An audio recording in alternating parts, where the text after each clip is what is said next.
I'm Harry Palmer, British professional triathlete, currently ranked 47 on the PTO rankings, and today I'm going to talk to you guys about how I went from ranked 105 at the end of 2023 all the way to ranked 47th by the end of 2024. I'm going to give you guys some things that I focused on, some tips, and hopefully some things that you can go away with and fingers crossed see some improvements in your own triathlon journey.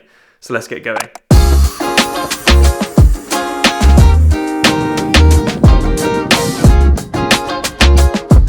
Had like my first 3-week block of training post off-season break, and now I'm on just coming out really of recovery, half recovery week. So today I've got a bit of a run session, but it's more just getting a bit of leg speed in, not really doing any damage. So we've got 6 by 3 minutes on, 3 minutes off. And the on isn't lighting the world on fire at all. It's just focusing on good consistent form over speed really. I mean, I'm capping it at 3:30s. I don't want to run any quicker. To be honest with you, actually, I'm feeling pretty heavy right now. This is the point of this type of session, is to get that speed back in the legs and feel good before the next block of training.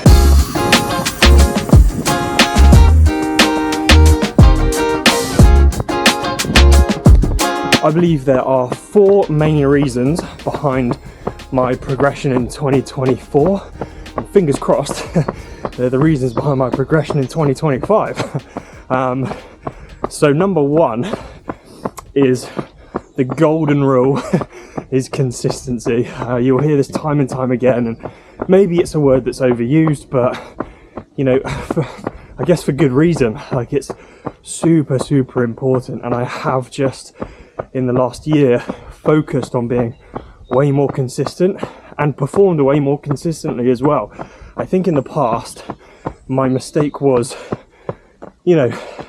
obviously being inconsistent, but focusing on, big hero days and big hero weeks. But then the thing that goes hand in hand with that is needing to have big hero rest days and massive, even rest weeks or something, So it's almost actually counterproductive. So my focus, I really sort of then shifted to still having, we still do big training days. Of course we do big sessions. You need to still do those things, and big weeks out on camp and stuff like that. But for the most part, 95% of the time is just being consistent, showing up, getting the work done.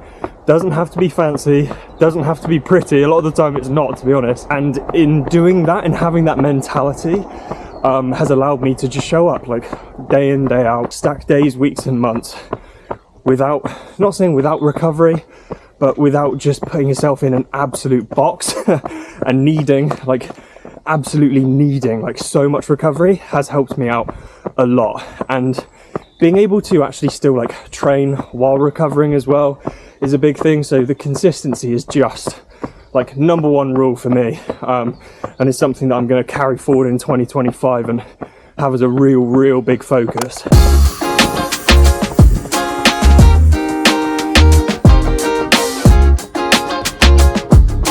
And reason number 2 has been focus.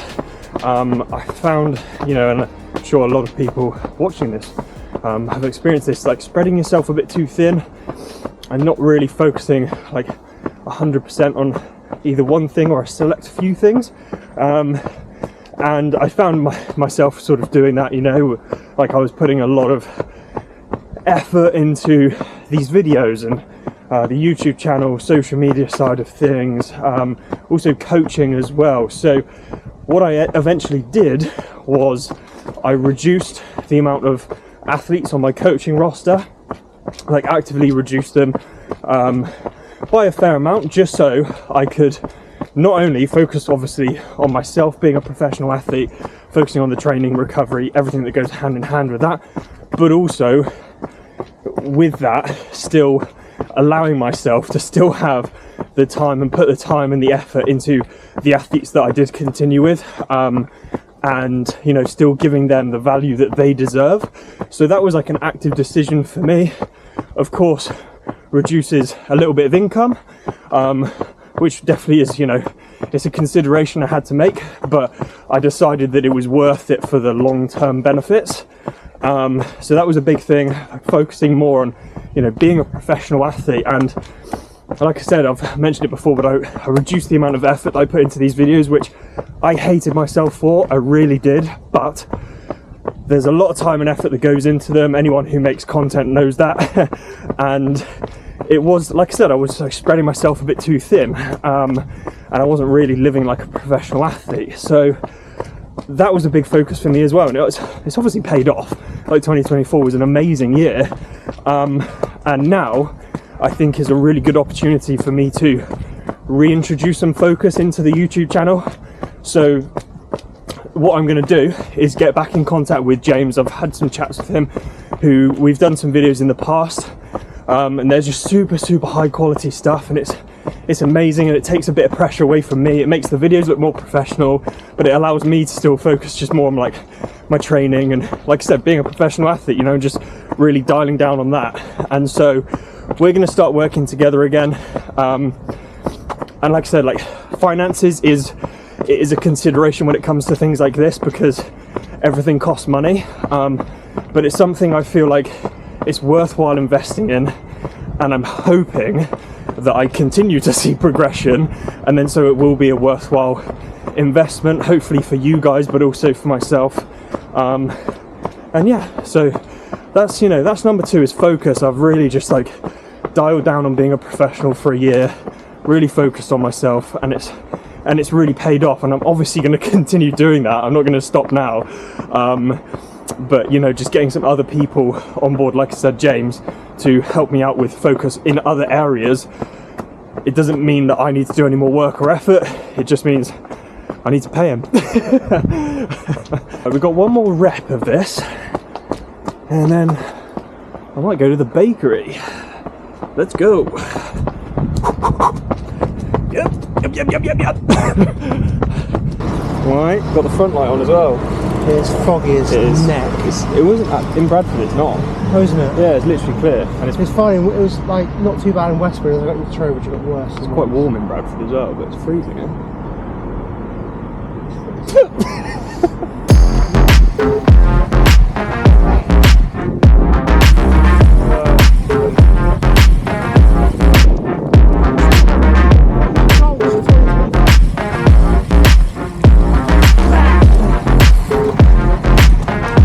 Number 3, we're talking about environment, creating a really good, like, positive training environment around you, making sure you haven't really got excuses to get the training done. So good coaching setup, got good training partners here, apart from Freddie Webb, he's a bit of a dick.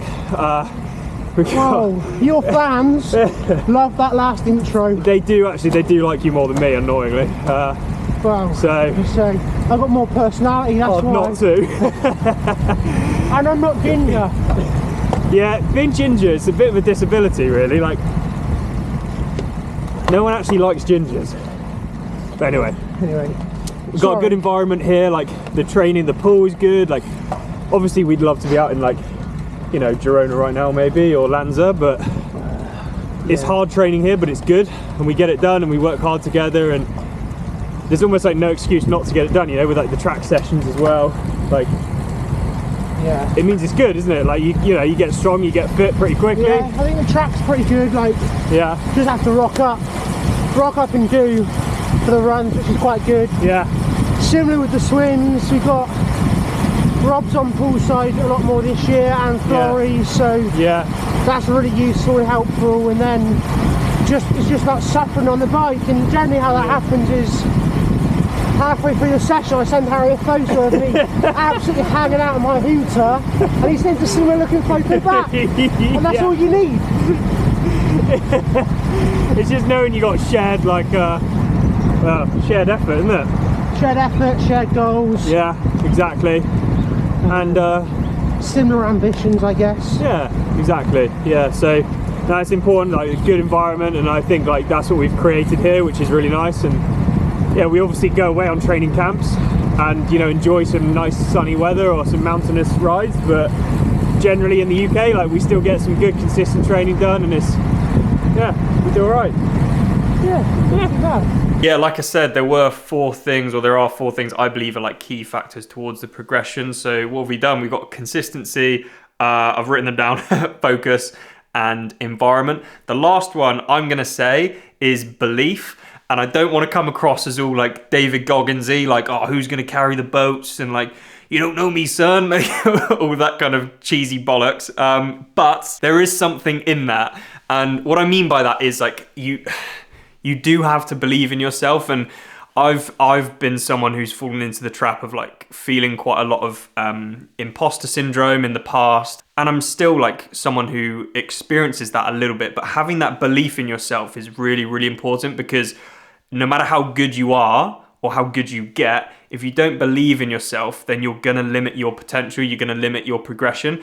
But there is a key thing to say. By no means does that mean you should be cocky or arrogant. That is the biggest thing for me. Like, it's such a...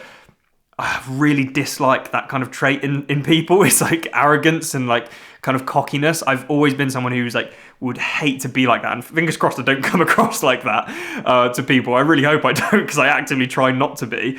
But you can believe in yourself in a way that's not like that, that's not arrogant, that's not cocky. By no means do I go into a race and think, yeah, I'm going to have everyone's pants down here, like I've got this win wrapped up. Like, absolutely not.